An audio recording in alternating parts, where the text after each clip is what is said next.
Assalamualaikum warahmatullahi wabarakatuh. Yang saya hormati dosen penguji Darjab 2023. Perkenalkan, nama saya Bapak Syukron Makmun, guru MTS Asyam Suriah Jagalan Beni Wanasari Brebes dan mahasiswa PDG UIN Masaid Surakarta. Pada hari ini Selasa tanggal 28 November 2023, saya akan membuat video pembelajaran materi misi dakwah Nabi Muhammad SAW di Kota Mekah. Saya masih membutuhkan perbaikan dan evaluasi oleh Pak dosen di pertemuan atau kali berikutnya. Terima kasih. Assalamualaikum warahmatullahi wabarakatuh.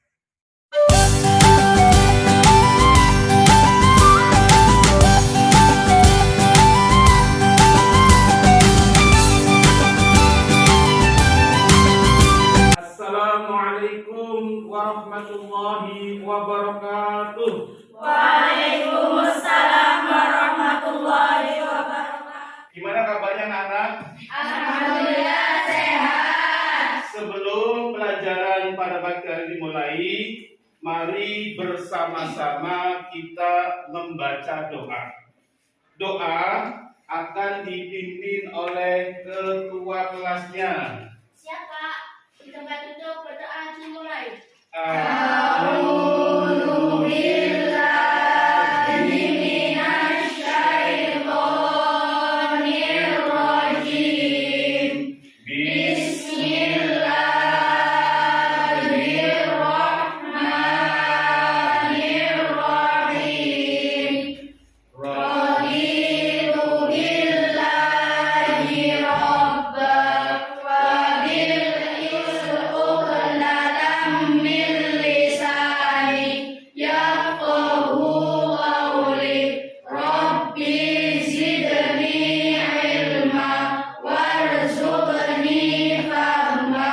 Amin ya rabbal alamin. Alhamdulillah, dengan bacaan doa tadi, mudah-mudahan kegiatan belajar pada pagi hari ini bisa berjalan dengan baik. Oleh karena itu, monggo anak-anak coba lihat di bawah, ya, dicek dulu.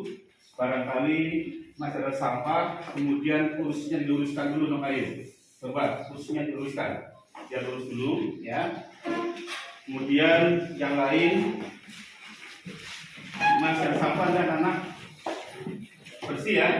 Alhamdulillah. Kemudian setelah itu Bapak mau menanyakan kepada kelas 7A. Pada pagi hari ini anak-anak berangkat semua enggak? Berangkat semua enggak? Nah, pada pagi hari ini Pak Guru akan melanjutkan ya materi pada pertemuan yang kemarin, di mana pada pertemuan yang kemarin yaitu menjelaskan tentang misi dakwah Nabi Muhammad SAW di Mekah.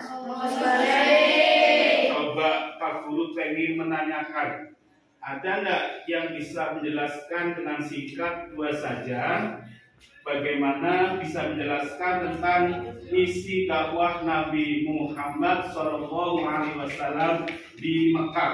Saya Pak. Monggo, Opi. Misi dakwah Muhammad di Kota Mekah ada dua. Yang pertama, dakwah secara sembunyi-sembunyi, dan yang kedua, dakwah secara terbuka. Maksudnya, dakwah secara sembunyi-sembunyi, Muhammad menyebarkan dakwah tersebut hanya untuk orang-orang terdekat. Dan dakwah secara terbuka ialah Muhammad menyebarkan dakwah tersebut untuk penduduk Mekah. Ya, tepuk tangan buat Opi. Jadi beliau menyampaikan terkait dengan yang pertama adalah tentang ketauhidan. Ya, kemarin Pak Guru menyampaikan misi dakwah Nabi Muhammad yang pertama adalah berkaitan dengan ketauhidan, kemudian berkaitan dengan peristiwa adanya hari kiamat atau hari pembalasan. Coba sekarang pada pertemuan pagi hari ini, ya, insya Allah Pak Guru akan menyampaikan atau melanjutkan, seperti lihat, yaitu peserta didik mampu memahami misi dakwah Nabi Muhammad Sallallahu Alaihi Wasallam di Mekah sebagai rahmat bagi alam semesta. Sekarang Pak Guru minta tolong siapkan satu lembar kertas. Ya, siapkan satu lembar kertas. Pak Guru mau tanya dan ditulis, kemudian dikumpulkan. Dakwah Nabi Muhammad pada periode Mekah itu ada berapa macam? Kemudian disebutkan. Jangan lupa diberi nama. Sekali lagi, dakwah Nabi Muhammad di Mekah itu ada dua macam. Ada berapa macam, kemudian disebutkan apa saja. Yang sudah boleh langsung dikumpulkan.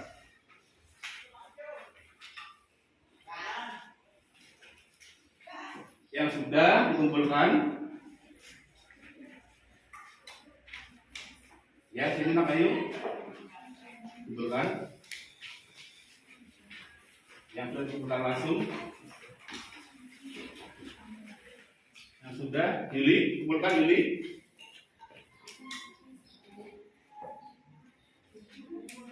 Yang sudah kumpulkan, ya, ini sebagai pertanyaan atau asesmen awal, ya.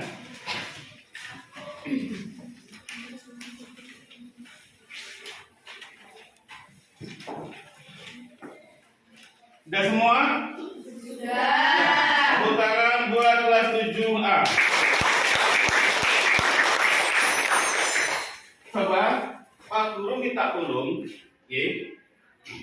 Pada saat Nabi Muhammad di kota Mekah, kemudian beliau memikirkan, ya, beliau memikirkan nasib masyarakat Mekah jahiliyah. Kemudian beliau bersemedi di Gua Hira pada tahun 610 Masehi, yaitu muncul ayat yang pertama, yaitu surat Al-Alaq ayat 195. Coba ada yang tahu? Ya, coba lihat. Yang menyatakan bahwa Nabi Muhammad resmi diangkat menjadi Rasul oleh Allah pada Quran surat Al-Alaq ayat 1 sampai 5 yang berbunyi Bismillahirrahmanirrahim. Iqra bismi rabbikal ladzi khalaq khalaqal insana min 'alaq iqra wa rabbukal akram alladzi 'allama bil qalam 'allamal insana ma lam ya'lam. Ya, luar biasa, tepuk tangan buat Asisya. Saya mau tanya lagi, semalam belajar enggak? Belajar. Belajar enggak? Belajar. Tapi semua sudah siap. Sekarang perhatikan pada pertemuan pagi hari ini. Kalau kemarin tentang menjelaskan isi dakwah, sekarang lebih mendalam, ya, lebih mendalam pada materi terkait dengan bagaimana strategi dakwah Nabi Muhammad SAW, yaitu pada saat beliau di Mekah. Coba lihat, strategi dakwah Nabi Muhammad di Mekah itu dibagi menjadi berapa? Dua macam. Yang pertama yaitu dakwah Nabi Muhammad secara sembunyi-sembunyi. Ini dasarnya pada Al-Quran, yaitu surat Asy-Syu'ara ayat 214 sampai dengan 16. Kemudian yang kedua yaitu dakwah Nabi Muhammad Sallallahu Alaihi Wasallam secara terang-terangan, yaitu yang diabadikan dalam Al-Quran surat Al-Hijr ayat 94. Lanjut, ya. Yang pertama yaitu dakwah Nabi Muhammad Sallallahu Alaihi Wasallam secara sembunyi-sembunyi. Kita perhatikan, dakwah Nabi Muhammad Sallallahu Alaihi Wasallam secara sembunyi-sembunyi adalah cara pertama Rasulullah untuk menyebarkan Islam. Karena Beliau yakin bahwa masyarakat Arab masih mempertahankan dengan erat budaya nenek moyang mereka, sehingga Rasulullah berdakwah lebih pada keluarga atau kerabatnya yang terdekat. Ini yang pertama. Jadi dakwah Nabi Muhammad yang pertama ini lebih didekatkan kepada keluarga beliau yang terdekat. Coba saya mau tanya, ada siapa saja dakwah Nabi Muhammad ketika beliau di Mekah? Ada yang bisa? Ya, coba Riza. Yang pertama Siddiq bin Abi Walid, istri Nabi. Yang kedua Ali bin Abi Thalib, anak paman Nabi. Yang ketiga Zaid bin Harisah, pembantu Nabi. Yang keempat Abu Bakar As-Siddiq, Nabi. Ya, luar biasa. Tepuk tangan Mas Riza. Maksudnya bagaimana sih Pak Syukron? Maksudnya adalah dakwah ini dipersiapkan oleh Nabi, yaitu untuk mempersiapkan keluarga dekat Nabi Muhammad. Di antaranya tadi disebut sama Aziza, kemudian ada teman dekat Nabi Muhammad yang berhasil masuk Islam, yaitu sahabat Abu Bakar As-Siddiq. Kemudian beliau membantu Nabi Muhammad dan beliau berhasil mengislamkan beberapa sahabat-sahabat Nabi Muhammad. Ya, siapa saja namanya? Ada yang tahu? Ya, coba Opi. Satu. Abdurrahman bin Auf, Iya. Abu Ubaidah bin Jarrah dan Bari, Utsman bin Affan, Zubair bin Awam, dan Sa'ad bin Abi Waqqas, Talha bin Ubaidillah. Ya, betul. Tepuk tangan buat Opi. Kemudian dalam sejarah kesemuanya itu, ya, coba saya mau tanya sama Nelly, ya. Dalam sejarah kemudian semuanya itu, ya, berhasil, semuanya berhasil diislamkan keluarga dekat Nabi yang kemudian dalam sejarah disebut dengan as-sabiqunal awwalun. Apa makanya? As-sabiqunal awwalun adalah orang-orang yang pertama kali masuk Islam. Luar biasa, tepuk tangan buat Nelly. Kemudian berikutnya adalah, ya, tadi dakwah Nabi Muhammad secara terang-terangan. Ya, saya mau tanya sama Sofi. Mana Sofi? Ya, Sofi. Dakwah Nabi Muhammad secara terang-terangan yaitu terjadi pada sebuah bukit di mana, ya, Nabi Muhammad SAW mengumpulkan orang-orang Mekah untuk menyampaikan atau menerima dakwah Nabi Muhammad begitu beliau sampai di sebuah bukit. Masih ingat Sofi? Namanya apa? Bukit Safa. Ya, tepuk tangan buat Sofi. Luar biasa, pinter-pinter, ya. Anak-anak kelas 7A pinter-pinter. Pak Guru belum menjelaskan sudah tahu nama-nama sahabat Nabi Muhammad yang masuk Islam pada tahapan yang pertama, ya.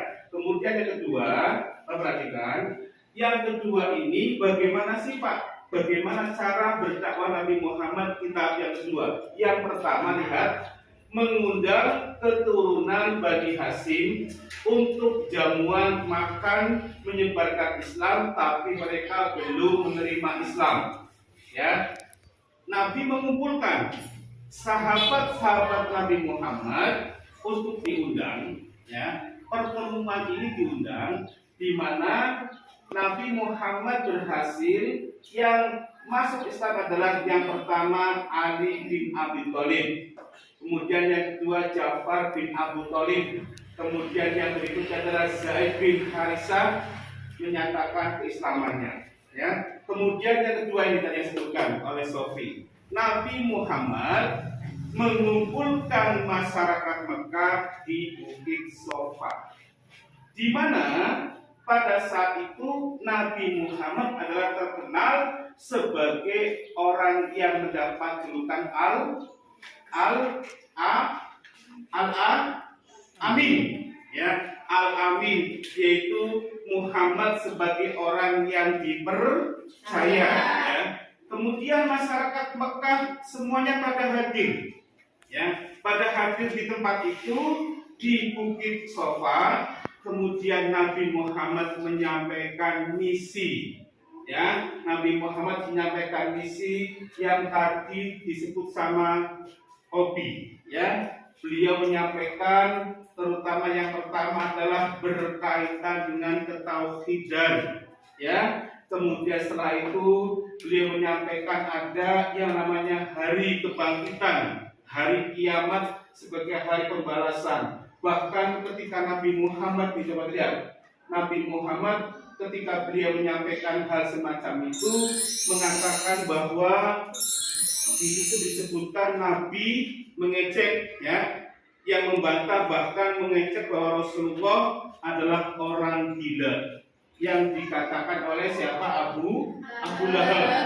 Jadi Abu Lahab mengatakan bahwa apa yang disampaikan oleh Nabi Muhammad di Bukit Sofa, beliau mengatakan Nabi Muhammad edan, stres, Nabi Muhammad gila. Tidak cuma itu, Abu Lahab kemudian melempari batu, melempari kotoran kepada Nabi Muhammad sampai kemudian turunlah Al-Quran, yaitu surat Al-Lahab ayat 1 sampai dengan ayat 5. Jelas ayo? Ya, lanjut ya. Kemudian berikutnya adalah ini. Bagaimana reaksinya? Reaksi setelah kemudian Abu Lahab melempar batu, melempar kotoran, masyarakat Mekah itu sepi. Apalagi Abu Lahab marah. Ternyata ada sebab-sebab orang kafir menolak Nabi Muhammad. Yang pertama adalah Rasulullah mengajarkan hanya kesamaan hak dan kedudukan. Kemuliaan seseorang tergantung pada ketakwaannya ini. Jadi Islam mengajarkan tidak ada perbedaan. Semua manusia memiliki kesamaan hak, memiliki kedudukan yang sama. Tetapi hanya yang bisa dibedakan adalah dari ketakwaannya saja. Yang kedua, Rasulullah mengajarkan adanya kehidupan setelah kematian. Dan bersama Obi. Jadi manusia hidup, ada kehidupan yang abadi, ada kehidupan yang kekal, yaitu kehidupan akhirat. Maka kemudian manusia nanti akan dipertanggungjawabkan oleh Allah di hadapan Tuhan. Kemudian yang ketiga, kaum kafir Quraisy berat untuk meninggalkan ajaran nenek moyangnya. Cukuplah bagi kami apa yang telah kami terima dari nenek moyang kami. Jadi berat, okay? Masyarakat Mekah itu berat meninggalkan agama nenek moyangnya. Maka dia tidak bisa mudah untuk menerima agama baru, yaitu agama Islam. Yang terakhir, Islam melarang menyembah berhala. Nih, tegas. Rasul menyampaikan tentang agama yang benar, agama Islam. Tetapi bagi masyarakat kafir Quraisy itu tidak bisa. Kenapa? Karena pada saat itu sebagian besar secara ekonomi masyarakat Mekah itu punya profesi menyembah berhala. Otomatis kalau kemudian Islam melarang menyembah berhala, maka profesi atau pekerjaan orang-orang Quraisy itu akan terhalang, akan tidak mudah selesai atau tidak laris karena patung-patung yang beliau buat tidak laku di pasaran. Ini ini. Ada 4 sebab-sebab kenapa orang-orang kafir Quraisy menolak ajaran dakwah Nabi Muhammad. Lanjut. Nah ini, mungkin Pak Guru pernah menyampaikan bagaimana usaha-usaha apa yang dilakukan oleh kaum kafir Quraisy terhadap pengikut dan Nabi Muhammad ketika beliau berdakwah di Mekah. Yang pertama, coba lihat, para budak yang masuk Islam. Masih ingat yang suaranya bagus, siapa namanya? Bilal bin Rabah, ya. Bilal bin Rabah itu disiksa karena beliau masih mempertahankan agamanya. Perutnya harus ditimpa oleh batu besar. Yang kemudian Abu Bakar melihat kasihan, kemudian Abu Bakar memerdekakannya atau memberi dengan harga yang lumayan mahal. Yang kedua nih, setiap keluarga dari kafir Quraisy diharuskan menyiksa keluarganya yang masuk Islam. Contoh misalkan, ya, Fatimah pada saat itu keluarganya ada yang masuk Islam, maka Fatimah wajib untuk menyiksa keluarganya. Luar biasa, disiksa oleh sendiri. Kemudian yang berikutnya adalah Nabi Muhammad dilempari batu atau kotoran oleh istrinya Abu Lahab yang bernama Ummu Jamil. Bahkan nggak selesai, ya, beliau juga dilempari batu, dilempari kotoran oleh Abu Jahal. Kemudian yang keempat, kaum kafir Quraisy meminta Abu Thalib untuk menghentikan dakwah karena pada saat itu Muhammad hidup bersama Abu Thalib. Maka kaum kafir Quraisy, pembesar Quraisy, Abu Lahab, Abu Jahal menyampaikan kepada Abu Thalib agar Abu Thalib tidak melindungi atau tidak menghentikan atau barang disampaikan kepada Abu Thalib agar beliau tidak melindungi Nabi Muhammad. Yang terakhir, yang kelima, kaum kafir Quraisy mengusulkan kepada Nabi Muhammad agar permusuhan di antara mereka dihentikan dan kaum kafir tersebut akan masuk Islam tapi dengan syarat bahwa umat Islam mau menyembah berhala. Tidak bisa. Ya, kalau sudah beragama Islam maka urusan agama adalah merupakan urusan pribadi. Tidak boleh. Syaratnya apa? Hindari permusuhan. Tapi dengan catatan umat Islam kembali kepada agama lamanya. Ini adalah beberapa usaha-usaha. Ini apa namanya? Kaum kafir Quraisy berhasil berusaha menghentikan dakwah Nabi Muhammad melalui berbagai macam cara, penyiksaan, kemudian pembunuhan, bahkan dilempari batu dan kotoran. Ini yang kemudian dilakukan oleh kaum kafir Quraisy. Ya. Kemudian saya lihat videonya. Darul Arqam, markas dakwah pertama umat Islam. Berbagai tekanan dari kaum musyrikin membuat Nabi Muhammad SAW dan para pengikutnya tersiksa, sehingga mereka membutuhkan tempat perkumpulan yang rahasia. Pada pertengahan tahun keempat kenabian, seorang pemuda bernama Al-Arqam bin Abil Arqam menawarkan rumahnya kepada Nabi untuk dijadikan tempat dakwah beliau, yang kemudian dikenal dengan sebutan Darul Arqam. Kaum kafir Quraisy tidak kehabisan akal dalam menghalangi dakwah Nabi Muhammad SAW. Berkat perlindungan dari Abu Thalib, mereka tidak berani mengusir Nabi. Namun orang-orang lemah yang masuk Islam menjadi korban. Hanya Abu Lahab dan beberapa orang musyrik lainnya yang tetap teguh pada rencana penghentian dakwah Nabi. Usaha kita menjelek-jelekan Muhammad agar dia kurang berhasil. Firasat pun mengatakan bahwa pengikutnya semakin bertambah. Kita harus melakukan yang lebih keras untuk menghentikan Muhammad. Iya, tidak buat Muhammad. Dia telah menghinaku dan suamiku dengan bolanya. Kalau aku bertemu dengannya, akan aku pukul wajahnya dengan batu ini. Abu Bakar hanya diam. Dalam hati, ia bingung mendengar ucapan. Nanti sebelum Pak Guru berikan tugas untuk masing-masing kelompok, barangkali ada yang mau bertanya. Berkaitan dengan misi dakwah Nabi Muhammad Sallallahu Alaihi Wasallam di Mekah. Ya, tadi Pak Guru sudah menjelaskan dakwahnya seperti apa, bagaimana reaksinya orang-orang kafir Quraisy, kemudian apa sebab-sebabnya kaum kafir Quraisy menolak dakwah Nabi Muhammad sampai diperkuat dengan melihat film ataupun contoh sederhana. Ya, situ ada penyiksaan, ada pembunuhan, bahkan istrinya Abu Lahab itu mau melempari batu. Coba ada yang mau tanya enggak? Jelas? Jelas. Kelompok jelas? Jelas. Sekarang Pak Guru bagi kelompok. Nanti Pak Guru minta tolong diskusikan, membuat rangkuman ya, atau meresum materi memahami tentang misi dakwah Nabi Muhammad di kota Mekah. Nanti per kelompok kita diskusikan. Pak Guru kasih waktu 5 menit ya, ini untuk kelompoknya Azizah. Ya. Kemudian kelompok yang kedua, kelompoknya Baupi, kemudian kelompoknya Huda, kemudian kelompoknya Naili.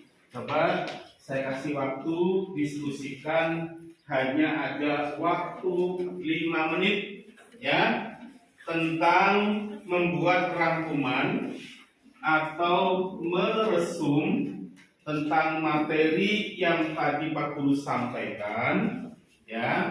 Nanti Pak Guru minta tolong dipresentasikan oleh ketua kelompoknya saja ya. Nanti maju ke depan, kemudian disampaikan ke hadapan teman-teman kalian. Kalian dibuat rangkuman.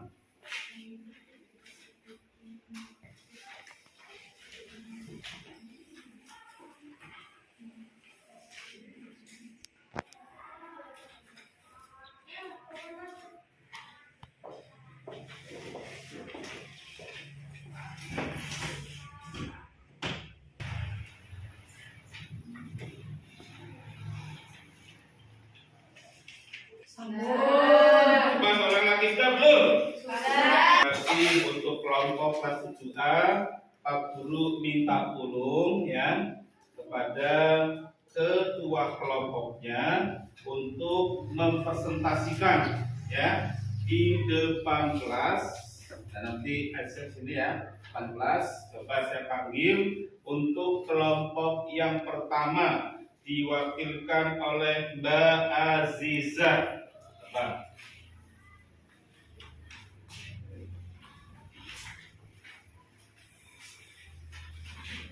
Setelah mengetahui dakwah Nabi Muhammad di Mekah, maka strategi dakwah Nabi Muhammad 4. Dalam dakwah ini Nabi banyak mendapatkan tentang dan hambatan, tantangan dan hambatan. Ya, terima kasih. Tepuk tangan untuk yang pertama.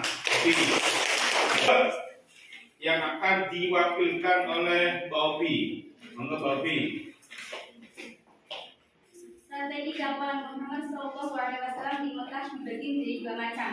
Yang pertama, dakwah Nabi Muhammad secara sembunyi-sembunyi, yaitu beliau menyampaikan ajaran agama Islam secara tertutup. Tepatnya itu, beliau menyebarkan dakwah secara terang-terangan di masyarakat kota Mekah agar mereka mau meninggalkan ajaran agama dan nenek moyang mereka yang menyesatkan. Sudah? Ya, terima kasih. Tepuk tangan untuk kelompok yang kedua. Kemudian kelompok yang ketiga akan diwakilkan kepada Mbak Hudayatun. Iya, monggo. Mewakili kelompok yang ketiga. Dakwah Nabi Muhammad di Mekah dibagi menjadi 2 macam. Yang pertama, dakwah secara sembunyi-sembunyi, dan kemudian dirabah, disiksa sampai kemudian dibebaskan oleh Abu Bakar As-Siddiq. Yang kedua, setiap keluarga dari kafir Quraisy diharuskan menyiksa keluarganya yang masuk ke dalam Islam. Ya, terima kasih Mbak kelompok yang ketiga.